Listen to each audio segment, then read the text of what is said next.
Hello and welcome to May to December's channel, and today I'll be reviewing Don Jon, starring Joseph Gordon-Levitt, who stars as Joe Martello. He also writes and directs this film, and it also stars Scarlett Johansson as Barbara Sugarman, which is it's a fairly good film. It's set really for men.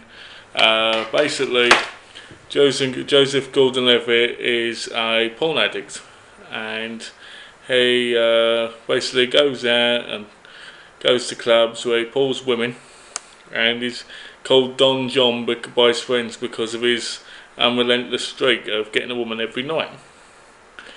Then he sees Scarlett Johansson's character, Barbara Sugarman, and basically she doesn't sleep with him straight away, and he calls her for lunch and on Facebook. Well, doesn't call her really, he messages her, and basically they start dating, and he really likes her, and other things happen, which I don't want to give away the story because it's a pretty simple story, but I'll read the synopsis instead. Joe Martello is a handsome, good old-fashioned guy known as Don Jon for his ability to bed beautiful women at will.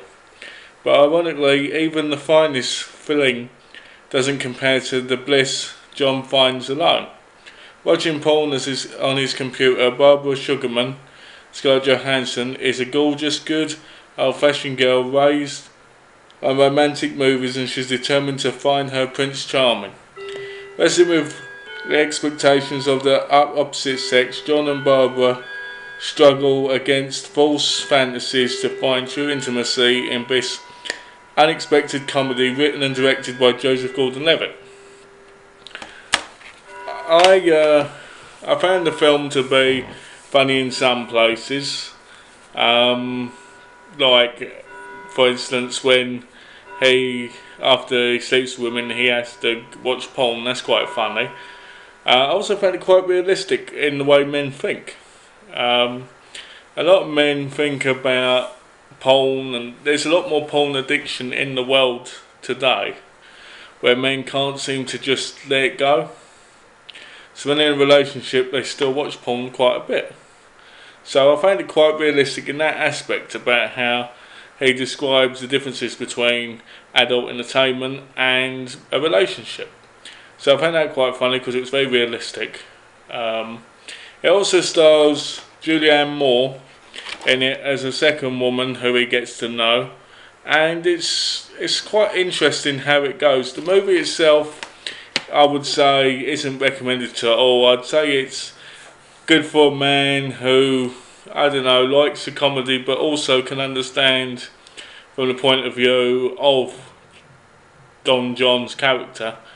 The movie never really ends properly. I mean, it ends in a semi-satisfactory way, but it hasn't got an ending where you go, oh wow, that all makes sense and that's going to be good, and oh, we've learned something from this, because it doesn't. But if you like a fun movie, a fun guy movie that isn't really going to be taken seriously, I recommend it. It's fun, it's funny, and it's only 90 minutes long. So if you fancy it, check it out.